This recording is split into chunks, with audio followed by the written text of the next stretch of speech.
Presiden Prabowo Subianto melakukan perombakan atau reshuffle kedua terhadap beberapa menteri Kabinet Merah Putih Senin kemarin. Adapun menteri yang diganti yaitu Menteri Koordinator Bidang Politik dan Keamanan Budi Gunawan, Menteri Keuangan Sri Mulyani, Menteri Perlindungan Pekerja Migran Abdul Qadir Karding, dan Menteri Koperasi Budi Ari. Dan sorenya, Presiden Prabowo langsung melantik menteri baru di Istana Negara. Menteri yang dilantik adalah Menteri Keuangan Purbaya Yudi Sadewa, Menteri Perlindungan Pekerja Migran Indonesia Mukhtarudin, Menteri Koperasi Ferry Juliantono, Menteri Haji dan Umroh Muhammad Irfan Yusuf, dan Wakil Menteri Haji dan Umroh Daniel Anzar Simanjuntak. Dalam perombakan ini, Presiden Prabowo masih ada 2 kursi menteri yang belum diisi, yakni pengganti Menko Polhukam Budi Gunawan dan Menpora Tito Aryotejo. Lantas, ada apa di balik kosongnya 2 pos kementerian ini? Benarkah Presiden masih mencari sosok yang cocok mengisi kursi menteri tersebut? Benarkah 2 kursi menteri kosong dipersiapkan menjadi magnet untuk PDIP berlabuh di pemerintah Prabowo?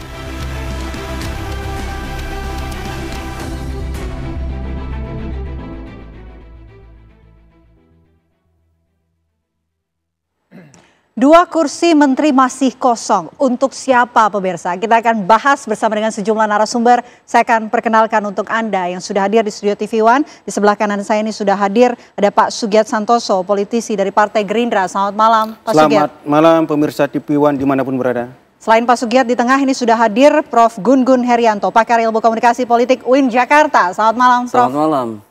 Sehat Prof? Alhamdulillah sehat. Selain Prof. Gun-Gun, ini juga kami hadirkan malam hari ini ada Mas Freddy Damanik, Waketum Projo. Selamat malam Mas Freddy. Selamat malam Mbak, selamat malam TV One.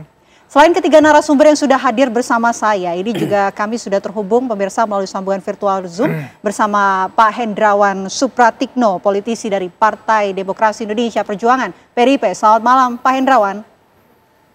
Selamat malam, salam kebangsaan. Baik, saya ingin mengawali diskusi kita malam hari ini untuk mendengarkan terlebih dahulu dari Pak Sugiat. Pak Sugiat, ini kita tahu 5 menteri kemudian direshuffle oleh Presiden Prabowo Subianto, tapi masih ada 2 pos kementerian yang sampai saat ini masih kosong kursinya. Apa sih pertimbangan dari Presiden Prabowo Subianto tidak langsung kemudian mengumumkan siapa pengganti yang untuk menteri-menteri yang direshuffle kemarin? Ya, yang pertama yang kita pahami secara bersama-sama bahwa reshuffle ini kan menjadi hak prerogatif Presiden, ya, baik dari segi motifnya, niatnya, bagaimana mekanismenya, dan juga siapa-siapa yang akan direshuffle. Saya pikir pada reshuffle kali inilah menunjukkan bahwa itu sesungguhnya menjadi prerogatif Presiden. Bagaimana publik belum dapat ancang-ancang, tapi sudah Presiden melakukan reshuffle kemarin kan. Tapi yang saya pahami, apapun motifnya, secara presisi itu Presiden yang lebih tahu, tapi kita berbaik sangka bahwa reshuffle kali ini dalam konteks untuk meningkatkan kinerja kabinet. Bagaimana ini kan Pak Prabowo di APBN 2026 lah ini baru running secara total pemerintahan beliau. Bagaimana sekarang di DPR bersama eksekutif kita sedang membahas alokasi anggaran di setiap kementerian. Saya yakin dan percaya bahwa reshuffle kali ini menjawab kebutuhan-kebutuhan yang sangat fundamental. Bagaimana kabinet Pak Prabowo ini bisa bekerja lebih baik ke depan mengeksekusi program-program pembangunan. Oke, saya mau ke Prof. Gun-Gun kalau begitu. Prof, 2 kursi menteri yang di reshuffle masih kosong. Apa sih yang membuat Presiden Prabowo ini belum juga mengumumkan 2 kursi kosong ini? Apakah memang sulit untuk mencari penggantinya? Menurut saya mungkin satu posisi yang sulit ya, yaitu Menko Polhukam. Ya. Kalau dengar-dengar sih kalau Menpora kan sudah ada tabungan lama ya. Tapi Menko Polhukam ini kan perlu langkah yang tepat dilakukan oleh Pak Prabowo, mengingat kualifikasi orangnya tidak sembarangan. Maksud saya tidak sembarangan, ini isunya sedang menjadi sorotan publik. Isu politik dan keamanan di saat turbulen seperti kemarin ya, penghujung Agustus, dan harapan publiknya sangat tinggi. Kemarin ada ruang bolong termasuk gap gitu ya, yang kemudian tidak terantisipasi dengan baik, terutama pada saat awal munculnya gerakan ekstra parlementer yang masif dan eksesif. Nah, ini tentu butuh orang yang tough, sekaligus tidak ada psychological barrier ya, dengan tidak ada hambatan psikologis itu dengan presiden.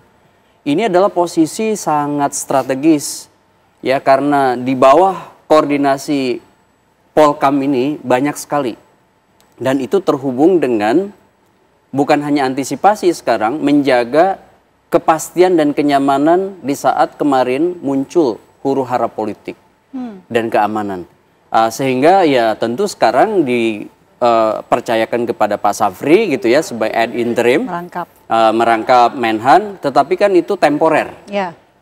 Maka menurut saya timing nanti pada saat diumumkan itu akan menjadi sorotan publik. Kenapa? Karena orang berharap banyak pada Polkam ini. Siapa yang menjadi Menko itu akan menentukan apakah trust terbangun atau tidak. Sama seperti Menteri Keuangan sekarang. Ini kan menjadi salah satu harapan, karena tuntutan terbanyak ya paling tidak di mungkin akhir periode honeymoonnya ya kekuasaan Pak Prabowo di awal adalah soal ekonomi, soal kepastian politik dan kepastian keamanan. Termasuk hukum gitu. Oke, baik, menarik ya kalau kita tangkap apa poin-poin yang disampaikan oleh Prof. Gun-Gun. Ini adalah pos-pos krusial yang juga sangat dinanti siapakah sosok penggantinya. Tapi ada kabar yang berhembus begitu bahwa pos kursi yang masih kosong ini akan menjadi magnet bagi PDI Perjuangan. Apakah benar? Kita tanyakan langsung kepada Pak Hendrawan. Pak Hendrawan, sampai saat ini PDI Perjuangan apakah sudah mendapatkan ajakan begitu untuk bergabung ke pemerintahan dan masuk dalam mengisi kekosongan salah satu menteri yang masih kosong sampai saat ini? Iya, jadi pertanyaan yang luar biasa ini menurut saya, karena kan sudah jelas bagi semua bahwa salah satu putusan dalam Kongres, kami sebagai partai memposisikan sebagai partai penyeimbang. Nah, sebagai partai penyeimbang ini tentu memiliki konsekuensi, salah satunya adalah kami harus konsisten berada di luar kabinet. Dan semua tahu, saya kira, ya, konsistensi dan reputasi seperti ini perlu dibangun agar demokrasi yang kita harapkan, demokrasi yang sehat, demokrasi yang memiliki mekanisme checks and balance itu bisa berjalan dengan baik. Jadi magnet itu saya kira hanya disebarkan oleh orang-orang yang selalu mengiming-imingi ya agar semua masuk ke kabinet, sehingga demokrasi yang kita bangun menjadi demokrasi yang bisa dikatakan demokrasi yang tidak fungsional, demokrasi yang cacat, atau demokrasi yang tidak mampu mendengar respons dari masyarakat luas. Oke, Pak Hendrawan, tapi kalau dari dalam internal PDI Perjuangan ini, masihkah konsisten begitu untuk berada di luar pemerintahan, menjadi penyeimbang seperti yang dikatakan tadi, atau sebetulnya masih membuka peluang begitu dengan adanya ajakan dari Presiden Prabowo Subianto? Jadi begini, partai yang memutuskan untuk menjadi partai penyeimbang itu tidak mudah loh. Tidak bisa semua partai memutuskan menjadi partai penyeimbang. Karena partai ini harus memiliki visi, misi, ideologi yang jelas, ya, dengan kemampuan ya untuk menjadi mitra strategis dari partai yang berkuasa. Itu sebab posisi ini adalah posisi yang terhormat. Itu sebabnya akan dijaga dengan baik, dan Ketua Umum kami, ya Ibu Megawati Soekarno Putri, saya kira memiliki rekam jejak yang sangat meyakinkan terhadap konsistensi itu. Baik, saya mau ke Mas Freddy kalau begitu. Mas Freddy, ini kan masih ada 2 kursi kosong begitu. Salah satu menteri yang juga diganti ini sebelumnya Pak Budi Ari. Apakah dari relawan juga melihat adanya peluang kursi kosong dari menteri yang masih kosong saat ini jadi peluang bagi relawan untuk bisa mengisi kursi tersebut? Ya, kalau kembali tadi seperti kata Bang Sugiat ya, itu kembali memang prerogatif presiden. Ya, kalau masalah bicara peluang, ya saya kira kader-kader terbaik bangsa ini, putra-putra putri terbaik bangsa ini, siapa saja punya peluang untuk itu, termasuk relawan. Toh ada presiden untuk itu ya. Beberapa teman-teman saya di relawan pernah masuk kabinet termasuk ketua umum saya. Jadi bukan hal yang mustahil juga itu.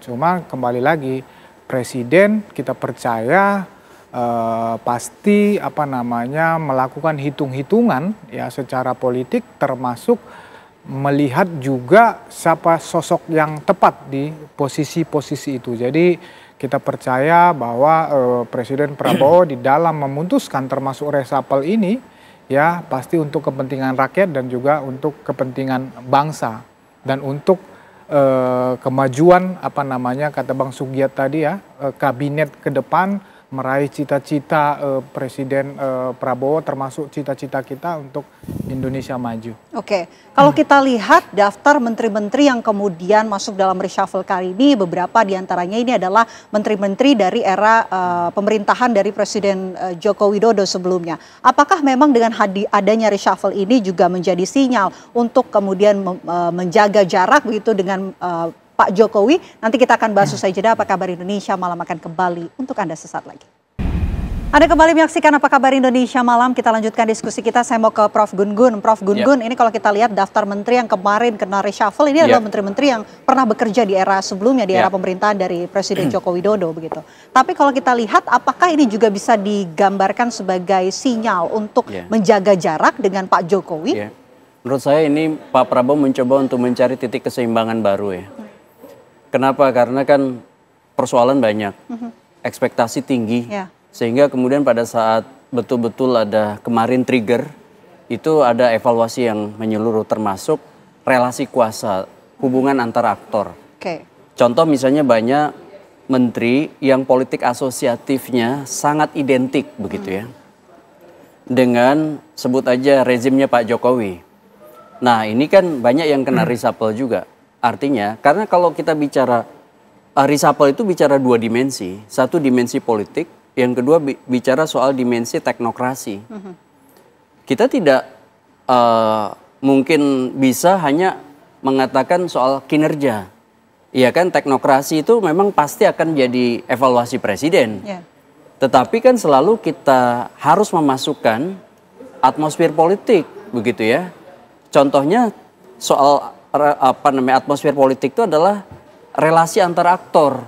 Nah, saya lihat ketika misalnya Pak Prabowo itu sudah mendeklar di 15 Agustus soal rancang bangun ya. Pemerintahannya yang optimal dengan anggaran di eranya Pak Prabowo sampai 2026 mendatang yang nanti tentu juga akan dievaluasi oleh publik bagaimana kinerja berdasarkan harapan-harapan yang tentu tidak mudah untuk direalisasikan oleh Pak Prabowo, maka kemudian saya lihat track lainnya yang diupayakan oleh Pak Prabowo membangun trust itu adalah dengan mengoptimalkan, sebut aja itu mengaktifasi ya, ragam sosok yang kemudian bisa mendukung kinerjanya Pak Prabowo yang betul-betul optimal. Politik asosiatifnya identik dengan Pak Prabowo, begitu kira-kira. Saya lihat contohnya misalnya, Pak BG itu kan tidak terlalu identik dengan Pak Prabowo, ya kan? Nah nanti siapa yang menggantinya? Dan itu kemudian akan ada semacam persepsi bahwa Pak Prabowo betul-betul sekarang mengontrol, ya kan, seluruh kabinet, termasuk orang-orang yang membantunya, itu untuk mengoptimalkan visi yang menjadi visinya Pak Prabowo. Ya, termasuk misalnya Menteri Keuangan kemarin kan bukan betul-betul politik asosiatifnya identik dengan Pak Prabowo, tapi lebih dengan periode-periode sebelumnya. Pak Bu Sri Mulyani kan sudah menjabat lama sekali di kabinet, termasuk di eranya Pak Jokowi. Pak Karding misalnya, itu menurut saya juga tidak merepresentasikan politik asosiatif kuat dengan Pak Prabowo gitu. Nah, saya melihat ada semacam upaya mencari titik keseimbangan baru dengan meletakkan orang-orang yang sekarang diharapkan ya menjadi penguat politik asosiatif kepemimpinan Pak Prabowo gitu. Dan ini juga tentu menjadi perbaikan sekaligus menjadi cara publik untuk jauh lebih clear melihat apakah betul Pak Prabowo bisa mengoptimalisasi ya orang-orang yang sekarang betul-betul dikontrol oleh dia, tidak hanya dikontrol oleh orang-orang lain atau menjadi proksi dari kuasa politik orang lain begitu. Mencari titik keseimbangan baru dan juga tentunya ini adalah asosiasi politik yang identik dengan Pak Prabowo. Artinya Mas Freddy, ini kalau kita lihat kinerja dari menteri-menteri yang kemarin kena reshuffle dari Presiden Prabowo Subianto, ini belum sejalan dengan apa yang diinginkan oleh Presiden Prabowo Subianto. Anda melihatnya seperti apa?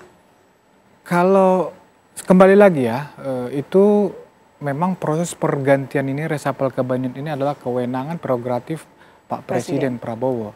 Tapi saya secara pribadi termasuk Projo, ini kita melihat sesosok Menteri Koperasi Budiari pada saat itu ya tidak ada masalah dengan kinerja. Menurut saya beliau deliver. Ya, tugas yang diberikan itu Kopdes itu tidak ada masalah kinerja ya? Tidak ada masalah kinerja. Kopdes berhasil beliau install ya bersama Pak Wamen yang sekarang menteri pada saat ini, dan apa ya bahasanya Pak Budiari itu, kita itu bangsa Indonesia bahkan sampai sekarang terkopdes-kopdes. Artinya ini luar biasa lah, wabah Kopdes ini udah sampai ke bawah-bawah. Jadi menurut saya reshuffle ini bukan karena kinerja, bukan karena kinerja, tetapi memang saya bisa juga mengiyakan Prof. Gun-Gun tadi, asosiasi keseimbangan baru, asosiasi politik yang kuat gitu loh. Jadi karena publik melihat ini. Bukan soal citra, Mas Freddy. Kalau kita lihat kan Pak Budiari citranya ini berkaitan dengan kasus yang judi yang sedang diperbincangkan gitu, kasus besar judi online, termasuk juga Wamenaker, Noel ini juga sama begitu. Bagaimana Anda melihat? Apakah ini berkaitan juga dengan citra?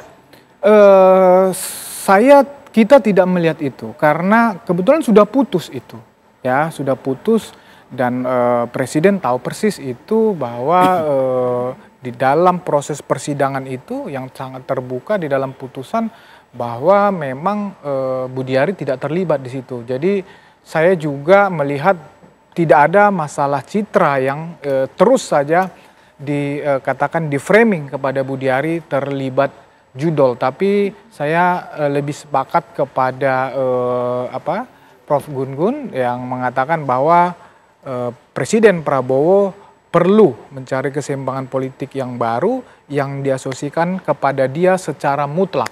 Ya bukan berarti Presiden Prabowo itu ada masalah dengan Presiden Jokowi, dengan Pak Jokowi. Bukan berarti seperti itu. Ya, itu saya yakin betul, kita Projo yakin betul bahwa Presiden Prabowo tidak akan pernah terjebak dengan provokasi-provokasi seperti itu. Ya, dengan adu domba seperti itu. Saya percaya bahwa Presiden Prabowo hubungannya akan terus membaik, akan terus baik dengan Presiden Jokowi. Jadi memang lebih kepada memang kebutuhan yang dimaui oleh Presiden itu sendiri. Yang kita tidak bisa menebak, tapi ya analisa tadi disampaikan Prof. Gun-Gun, memang publik harus melihat ya, mungkin pasar harus melihat semua ini kan semua ya, presiden ini kan presiden semua ya. Baik. Bukan hanya presidennya, pendukungnya Prabowo Gibran saja, tapi presiden semua, dan ini butuh ya keseimbangan politik yang baru agar ini bisa berjalan kencang. Mungkin seperti itu. Baik, saya mau mendengar dari Gerindra kalau begitu. Kalau Gerindra melihatnya seperti apa? Apakah ini juga sebagai langkah untuk menjaga jarak dengan Pak Jokowi? Enggak, kalau kita lihat misalnya konsolidasi politik yang dilakukan oleh Bapak Presiden kita, Bapak Prabowo Subianto selama hampir 1 tahun ini, sekitar 10 bulan, saya pikir tidak ada hambatan komunikasi politik dengan siapapun. Ya. Bahwa satu-satunya tokoh politik yang itu cair komunikasinya dengan tokoh politik lain, saya pikir hanya Pak Prabowo ya. Ketika misalnya ada beberapa tokoh politik yang sampai sekarang itu belum tuntas komunikasinya. Saya pikir reshuffle ini tidak dominasi dimensi politiknya tidak terlalu kental. Karena memang tidak ada masalah konsolidasi politik yang dilaksanakan oleh Bapak Prabowo Subianto. Misalnya dengan PDIP. Walaupun PDIP mengatakan di luar pemerintahan, tapi beberapa kali statement Bu Mega menyatakan bahwa PDIP akan mendukung segala kebijakan pemerintahan Prabowo yang itu terkait dengan hajat hidup rakyat. Dan itu sangat kentara misalnya di parlemen, di DPR, bahwa kita sangat merasa didukung oleh PDIP dalam setiap rapat-rapat yang itu untuk mensukseskan program-program dari kementerian terkait yang ada di pemerintahan Bapak Prabowo Subianto. Saya memahami betul misalnya karakter Pak Prabowo sebagai seorang pemimpin. Orientasinya orientasi hasil, bahwa pasca penetapan anggaran APBN 2026, beliau ingin memastikan tidak ada lagi problem-problem internal yang itu bisa menghambat percepatan dari eksekusi program-program beliau. Misalnya, sesungguhnya kan yang paling menarik dari reshuffle ini adalah pergantian Menteri Keuangan. Kan sebetulnya di awal-awal memang ada masukan dari beberapa pakar, dari beberapa kampus dan tokoh-tokoh yang mengatakan bahwa dalam konteks majap kan selama ini kan Pak Prabowo dengan paradok Indonesianya kan mengkritik betul bagaimana arah pembangunan ekonomi yang selama ini ada di Indonesia kan. Bagaimana Pak Prabowo selalu mengatakan berulang-ulang ke depan kita berharap pembangunan kita orientasinya adalah rakyat. Bagaimana kekayaan negara kita ini diakumulasi, diamankan, diselamatkan dan dimanfaatkan untuk kesejahteraan rakyat. Dan kalau kita misalnya lihat juga peta globalnya, Pak Prabowo kan kecenderungannya sekarang membangun koalisi ekonomi globalnya ke Cina, ke Rusia, ke BRICS lah kan. Sementara ya kita sama-sama pahami bahwa majap ekonomi Ibu Sri Mulyani kan masih berorientasi pada kiblatnya ke Amerika atau Barat kan. Saya pikir banyak masukan sejak awal yang disampaikan oleh pakar-pakar ekonomi belum nyambung dalam track recordnya. Saya pikir reshuffle Kementerian Keuangan ini yang akan membuktikan bahwa apakah Kementerian Keuangan yang baru itu satu frekuensi, satu arah, satu majab dengan apa yang selama ini didengung-dengungkan oleh Bapak Prabowo Subianto. Saya yakin dan percaya arahnya ke situ, bukan arahnya yang gosip politik atau intrik-intrik di lingkaran kekuasaan, tidak. Pak Prabowo nggak terpikir lagi itu. Dia terpikir bagaimana program-program yang terkait dengan hajat hidup rakyat dieksekusi. Bagaimana MBG, bagaimana Koperasi Desa Merah Putih, bagaimana hilirisasi, dan bagaimana yang paling penting selalu dikatakan oleh Pak Prabowo. Kemarin kan kami diundang, disampaikan bahwa bertahun-tahun bahkan puluhan tahun kekayaan negara kita ini itu keluar sampai 319 miliar US dollar. Oke, baik. Menarik apa yang dikatakan oleh Pak Sugiat ya. Mazhab dari Menteri Keuangan sebelumnya ini belum sejalan dengan Presiden Prabowo Subianto. Saya ingin dengar suara dari Pak Hendrawan kalau begitu. Kalau dari analisa partai penyimbang seperti apa? Apakah memang benar dengan adanya reshuffle ini Pak Presiden Prabowo Subianto ingin menyamakan mazhab terutama dengan program-program yang dijalankan ke depannya? Jadi reshuffle ini kita pahami sebagai hasil dari evaluasi total. Karena evaluasi total, maka kita tidak bisa mengatribusi penyebabnya pada satu faktor. Misalnya Profesor Gun-Gun mengatakan politik asosiatif, terus kinerja, atau mazhab. Jadi tentu pertimbangannya multifaktor. Dan multifaktor itu untuk orang per orang bisa berbeda, ya tekanannya berbeda. Tetapi menurut saya kalau kita lihat, sebenarnya dibutuhkan satu reshuffle yang lebih besar ya, lebih menyeluruh. Dibanding hanya 2 kursi kosong atau 5 yang di reshuffle. Karena target-target yang ditentukan oleh Pak Prabowo ini target yang luar biasa. Coba kalau kita membaca buku Paradoks Indonesia, ya, dengan target-target yang luar biasa. Misalnya Pak Prabowo menyampaikan pertumbuhan ekonomi 8%, kemudian APBN defisit 0, keseimbangan primer harus positif. Sebab kalau tidak, utang kita akan besar pasak daripada tiang dan seterusnya. Ini dibutuhkan satu winning team yang luar biasa, ya. Baik. Itu sebabnya saya merasa Pak Prabowo masih memiliki pekerjaan rumah yang besar. Dan kalau tadi dikatakan apakah Ibu Sri Mulyani berbeda dengan Pak Purbaya, kalau secara umum ini masih mainstream economics ya. Dua-duanya ini Keynesian, dua-duanya lulusan dari Amerika Serikat. Hanya buku pegangannya berbeda.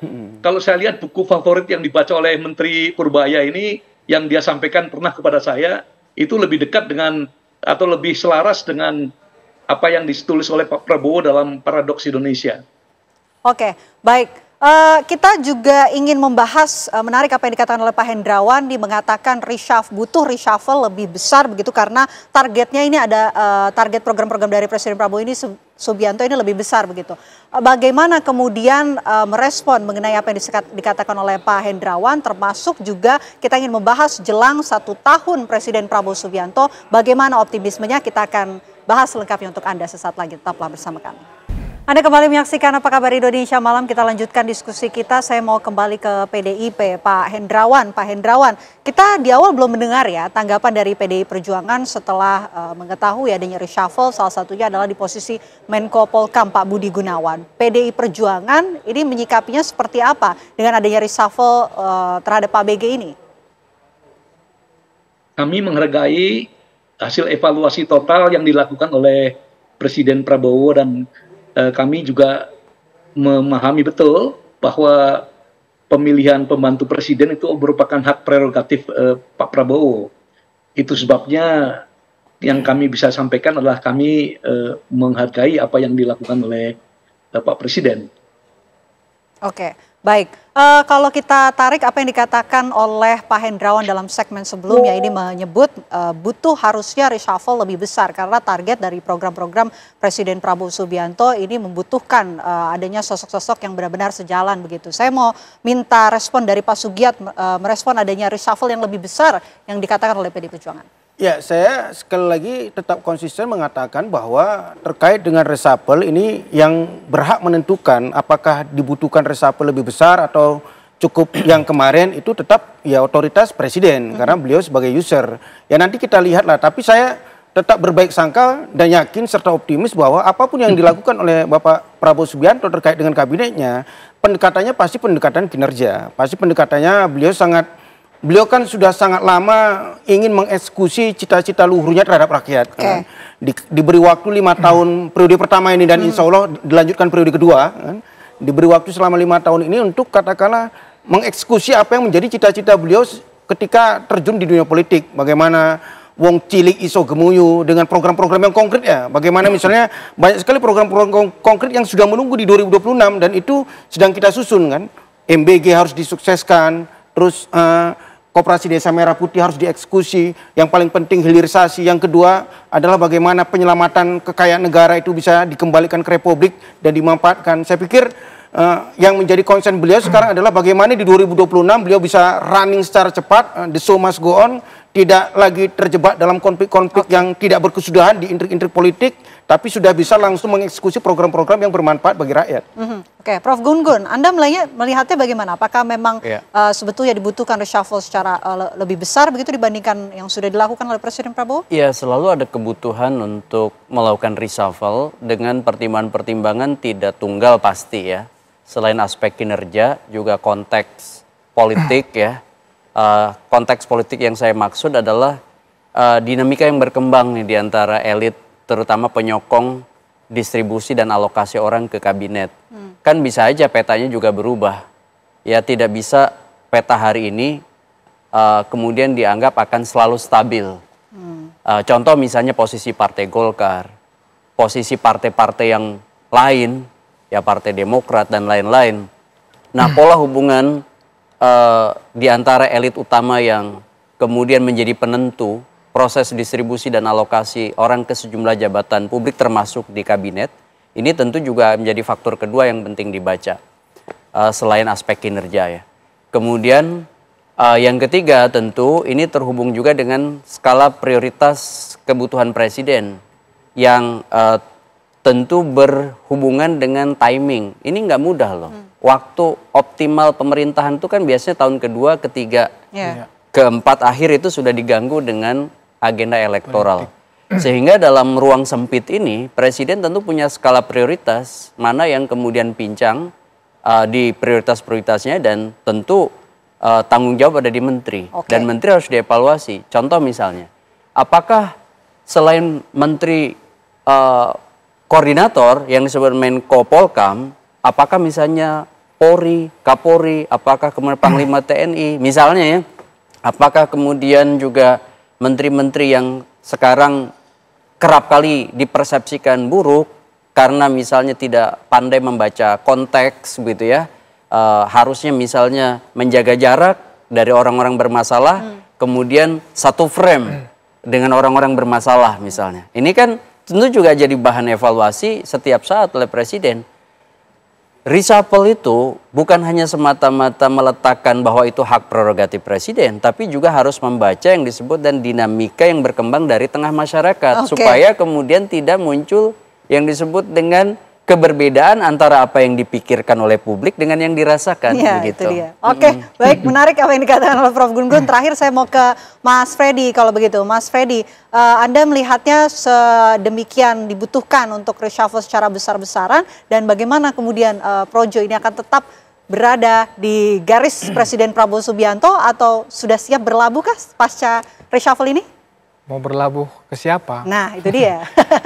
Sudah pasti ya, kita ikut berjuang ya memenangkan Presiden Prabowo Gibran. Tentu kita akan tetap setia ya, berada di baris Presiden Prabowo, akan baik di dalam pemerintahan maupun tidak. Kita akan bersama-sama mengawal pemerintahan ini sampai tuntas, sampai selesai. Masalah tadi apakah diperlukan reshuffle lebih besar-besaran, kita serahkan kepada Presiden Prabowo. Tentu beliau yang paling tahu apa kebutuhan kabinetnya. Tapi memang saya sedikit, memang intrik-intrik politik kayak framing-framing, termasuk ketua umum saya, memang itu menjadi korban. Saya katakan korban karena saya tahu persis. Memang, tapi yang paling penting adalah tentu bagaimana sang menteri yang akan diberikan kepercayaan itu, bagaimana dia mendeliver bahwa program itu berjalan untuk kepentingan rakyat, untuk kepentingan bangsa. Itu aja, terima kasih. Oke, baik, kita nantikan ya posisi kursi menteri yang sampai saat ini juga masih kosong, belum diumumkan oleh Presiden Prabowo Subianto. Apakah diumumkan jelang 1 tahun nanti, kita nantikan bersama. Terima kasih Pak Sugiat, terima kasih Prof. Gun-Gun, terima kasih Mas Freddy, dan juga terima kasih Pak Indrawan sudah bergabung bersama kami di Apa Kabar Indonesia Malam.